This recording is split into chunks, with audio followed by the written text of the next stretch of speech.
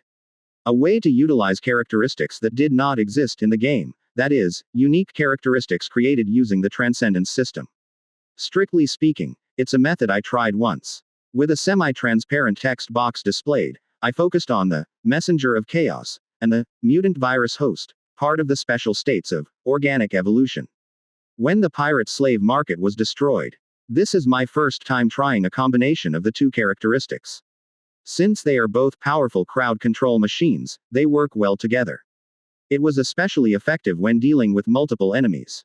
If the proper preparation and environment are provided, it will show explosive power enough to shake the steel fortress I am standing on. The method has been decided. Next is the location, but there is no need to worry about this. I turned and crawled inside the storage room. Aren't we going out? The terrain here is not conducive to large-scale battles. Fiwanbay.com. Zuzuzu, there is a way. Follow me. Unit 26, who was in storage in Area A, expressed doubts about PS-111 upon my return. I took the guys and headed inside the storage room. When I got halfway to the storage area in Area D, I stopped the kids. And then he put his head close to one side of the wall. What is the big baby doing? It seems like it's looking for something. I didn't need to explain because I would find out soon anyway. I continued to trace the wall with the accessory under my chin. It was definitely around here. I found it. Near a corner of a large common, I found what I was looking for. Just a slight vibration. A very weak vibration was felt intermittently beyond the wall. Having conquered the city several times, I know what this vibration means. Subway line. This space fortress is a space building as large as the T&C Special Trade Center. Several means of transportation are installed to effectively transport a large number of residents at once. Things like a hover bus flying in the air or a subway. Also, there is a subway line about 50 meters away from Area D among the underground storage facilities. Members of the Marcio cartel, cartels from various star systems, and even mercenaries operated by guests from Megacorp or Star Union. Many enemies will be moving on the train. I can't see the subway moving yet, so we can't all gather together. The troops deployed in each area of the fortress will be gathering at the headquarters to face the threat to the country. Of course, they won't reach their destination on time. Zuzuzu, everyone step back. Number 26 and PS-111 heard my warning and moved away from me. I opened my muzzle wide in front of the point where I felt the vibration. The upper and lower jaws opened as if torn apart, and the molars on both sides were bent outward. My long throat throbbed, and then green liquid poured out like a waterfall from the inside of my mouth. It sounded like cold water being poured into a hot frying pan, and a cloud of toxic gas rose up. The acid water cannon opened a hole about 10 meters in diameter in the thick alloy wall in front of me. If it were a game, I wouldn't have imagined this method. No matter how many different ways a morph can strengthen its body, it is not easy to break through an alloy wall tens of meters thick at once. This is especially true if it is in a semi-adult state. If it weren't for the acidic fungal gland, strengthened by the great infectious agent, other methods would have been sought. The acid breath, which had been powerfully melting the wall, rapidly weakened after a few seconds. This is because the fungal fluid inside the fungal gland has fallen. That's enough. After stopping my acid breath, I lowered myself in front of the hole in the wall that was continuously melting. As I lowered my head in front of the hole, the two gun barrels on my back were pointed into the hole. As I strained my back muscles, two orange lumps were fired from the end of the spore cannon. Spores flew in quickly like shells fired from a cannon. Soon, a strong explosion was heard from inside, and hot heat rushed out. A spore containing explosive bodily fluid exploded. It's not over yet. Soon, explosive body fluids and acidic fungi will combine to create an intense chemical reaction. After a while, the underground storage room we were in also shook violently, as if there had been an earthquake. Every time the wall vibrated, heat was released from inside the hole, strong enough to easily cook a person. Inside the wall surrounding the storage room, two types of chemicals caused a fatal chain reaction. Boom. Exciting. It's an interesting chemical reaction. No 26's body glowed as if it was fun to hear the storage room pounding. PS-111 seemed to be interested in what I had done, and his eyes were fixed on the inside of the hole. The explosions and vibrations continued for a while, then gradually subsided and finally stopped. I grabbed both ends of the hole with my wing arms and pulled. The broken alloy plate trembled, held on, and then collapsed. Zuzu, let's go now. I crawled inside the deep alloy wall with the kids. After passing through the uneven passage, a wide space welcomed us. A huge space with a musty smell. In the middle, you can see a line with a magnetic field flowing through it. Good. The subway will pass by here again in a few minutes. We must prepare to welcome guests who are planning to come here. It's been a while since I activated organic evolution. In the middle of the basement of a fortress floating in space, my body began to twist. There was a sound of skeletal distortion coming from the long fighting arms and wing arms. Things that were long like a spider's legs started to collapse and then shrunk to the size of a single piece. On the other hand, my body inflated greatly, like injecting air into a balloon. A thick shell covered the enlarged torso, as if all the shells surrounding the arms had gone to the body. As my body expanded, my head grew as well. The head became heavy and the neck became thick enough to be indistinguishable from the body. Not long after the change began, my appearance became closer to that of a scarab beetle larva. Of course, the transformation is not over yet. Holes were opened on the carapace covering the body, and hundreds of tentacles protruded from them. The new tentacle looked different from the erosion tentacle I was carrying. Overall, it resembles the leg of a cephalopod such as an octopus, but the difference is that the end is split into 3 branches. The length is roughly between 5 meters and 10 meters. It was much shorter than the erosion tentacle. The change didn't last long. I felt my rapidly changing body stabilizing and opened the text box. Question mark. Mutant virus host. Transforms into an organism containing a virus that triggers mutation. Flesh-related internal organ traits are disabled. The transformation state can be cancelled by the user at will. The maximum duration is 3 days and the cooldown is 30 days. Mutant virus. Triggers rapid genetic mutation in those who come in contact with the tentacles. The mutation effect is random, but in common, it causes extreme aggression. The mutation virus host is a special state that was previously unlocked when robbing Pira 11's support ship before leaving the Dragon's Nest. Unlike the King of Monsters, which rapidly increases combat power, and the Clever Weak, which specializes in infiltration and assassination, this special state specializes in infecting and mutating enemies. As you can see from the body type, it is not very helpful in hand-to-hand combat. The speed is also very slow, making it disadvantageous in maneuver warfare. Since the body-related characteristics written in the tooltip are sealed, fighting a strong enemy one-on-one is close to suicidal. However, there is only one reason why I chose this. It's because of that mutant virus. When hit by my tentacles, the genes of those infected with the virus are drastically altered. Normally, people would die the moment their genes are damaged, but this virus is not that easy. To prevent the host of the virus from dying, the body is manipulated into a new form according to the mutation. It's like a 4ROX Pro. Creatures infected with the mutant virus are transformed into beings like the space undead that appear in classic science fiction games. Completely losing his sense of reason, he becomes absorbed in killing other living things until his body runs out of energy. Since the other creatures mentioned here include me, mutated enemies also attack me. The next card I take out here is Herald of Chaos. The Herald of Chaos is a trait that distorts the senses of those around it. The senses of enemies infected with the mutant virus can be distorted and manipulated to target only specific targets. Plus the Madness Bomb is a bonus. Mutated creatures constantly fight and die. Naturally, the contagion effect of the Madness Bomb also increases significantly. The fatal drawback of the mutant virus host Herald of Chaos combo is that its speed drops to the level of a slug. Originally, when Herald of Chaos was activated, there was a penalty of slowing down body movement, but this penalty was doubled. However, there is no problem with this either. Because the friends around me will protect me. And my eldest baby has become similar to me again. Congratulations. Number 26 seemed to like the way I had changed, circling around me and emitting light. He was very happy when I first transformed into this form at the slave market. It wasn't the other kids though. For your information, Audai said it's okay if I become ugly, and the Heavenly Mother pretended that she felt like throwing up. PS 111 didn't leave any comments other than being curious about the principles of various chemical reactions that occur in my body. Not everyone can be satisfied. Personally, I really like the current form. That's enough for now. I felt a strong vibration from the track and closed the text box. Trains carrying sacrifices are coming here. Episode 270 Rats 1. Kesha Arma's subway was a facility equipped with new technology by cult standards.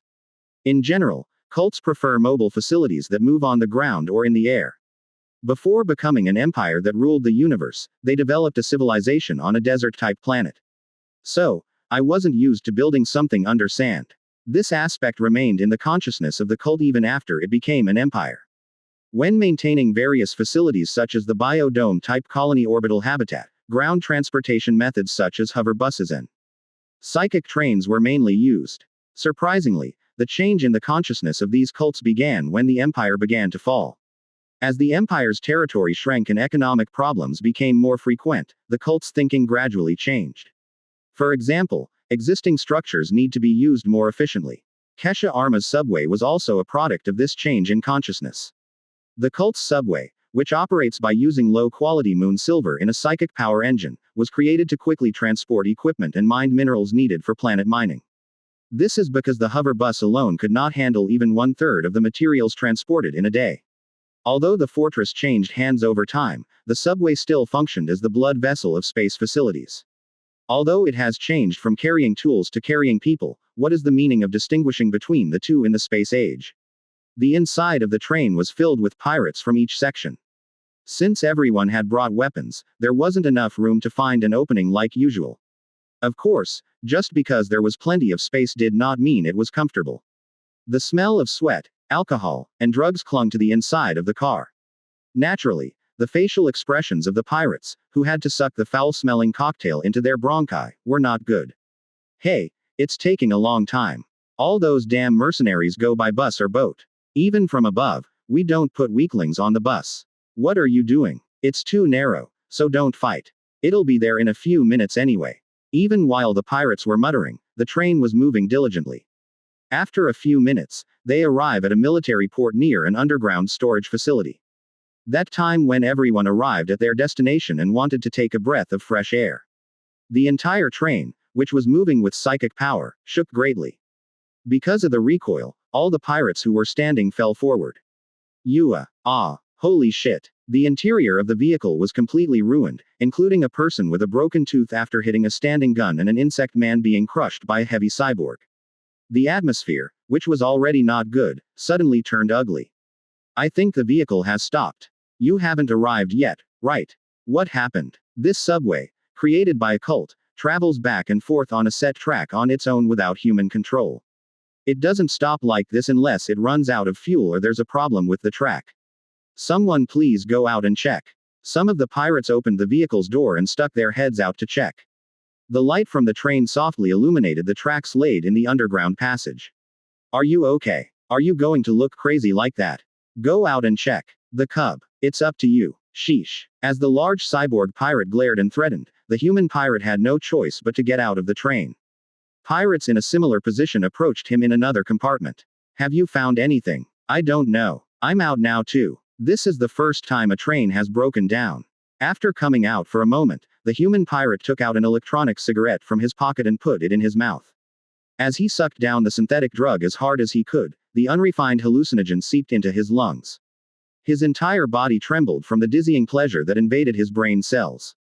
The train seems to be fine. Is it a track problem? Hey, you're here too, so come quickly and check it out. Just smoke this. He took another sip and tried to join his colleagues. The moment I thought that, I heard a sound from ahead.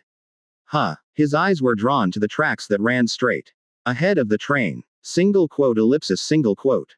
He took a cigarette and blinked a few times. My eyes quickly adjusted to the darkness and I could see the surrounding scenery more clearly. There was a haze there. At first I thought there was a fire. Because the things swaying in the darkness were pitch black. However, it didn't take long to realize that it wasn't acting or something, but something alive. Numerous things were shaking in the abyss reminiscent of the universe. It was like a snake pit filled with countless poisonous snakes, or like maggots boiling on the skin of a corpse. Greedy, disorderly chaos. It was so dangerous that he could tell even when he was under the influence of drugs. The seething being moved.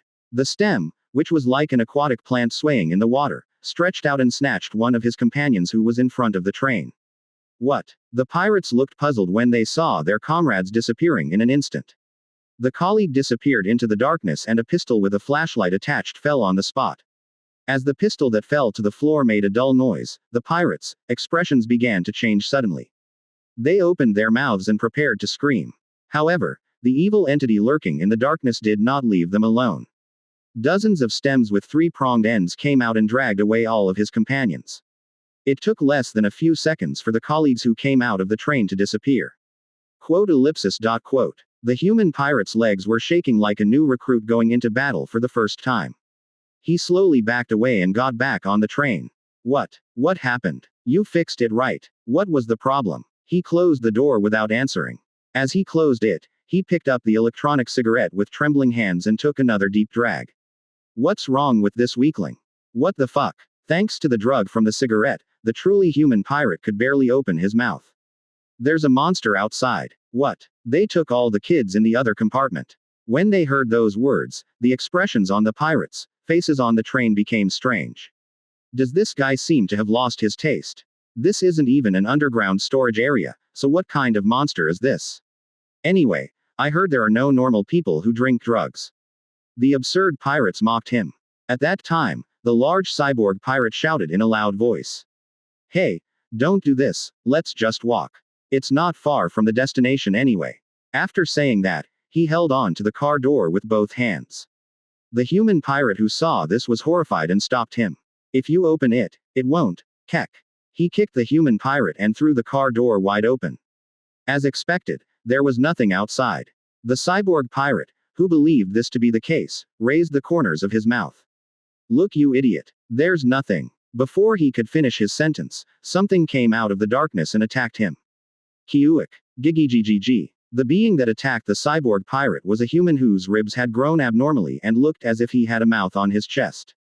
He hacked the cyborg's waist with the protruding bone. The comrades who were staring blankly at that scene only then realized that what the human pirate said was true.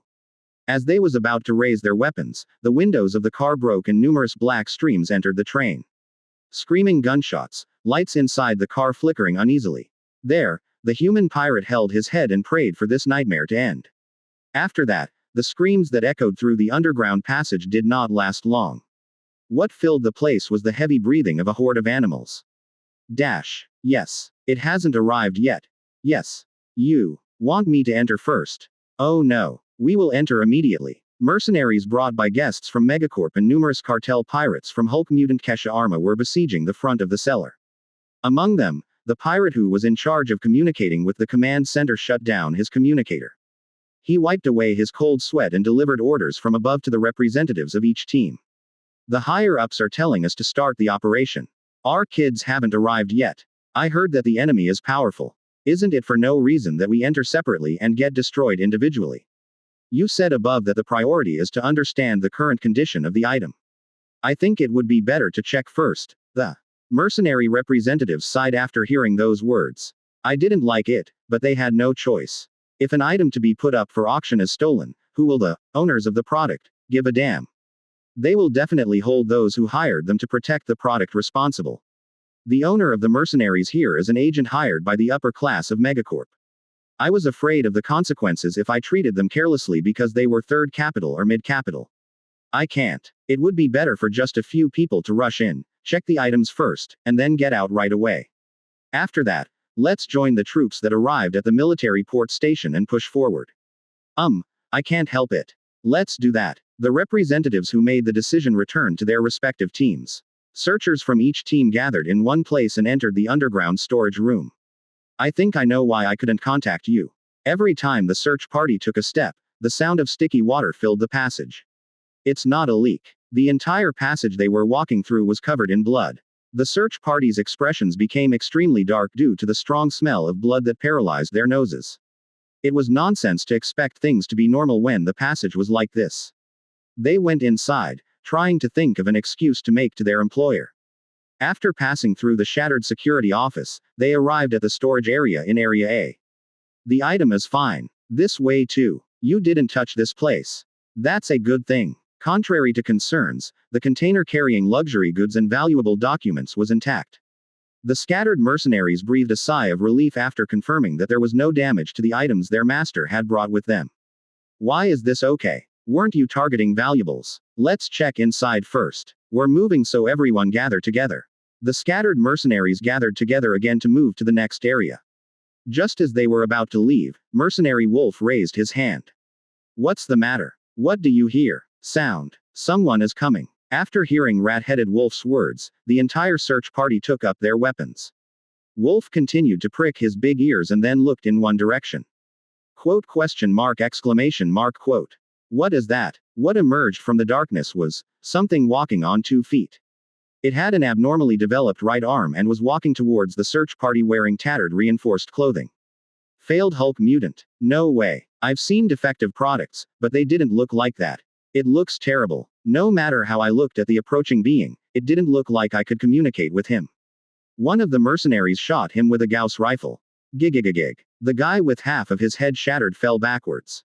The fallen guy didn't even move. Is he the one who made this place a mess? Well, it's too weak to look like that. Everyone be careful for a moment. Huh? As soon as Rat-Headed Wolf's words to be careful were heard, the fallen monster wriggled and got up. Gigagg. An unpleasant groan and a highly viscous black liquid flowed from the mouth of the guy with the broken head. The mercenaries frowned at that disgusting sight. Tisk. The mercenary with the Gauss rifle took aim again to finish him off. But soon he had no choice but to change his target. This is because a monster with an equally grotesque form appeared behind the one with the broken head. The mercenaries' complexions became increasingly hard as they saw the enemy. This was because the monster that appeared in the darkness inside the storage room was not just one. GGGGG. GGGGG. GGGGG. GGGGG. GGGGG. GGGGG. A bizarre cry uttered by dozens, if not hundreds, of beings. It was so huge that it overwhelmed the resistance of the search party members.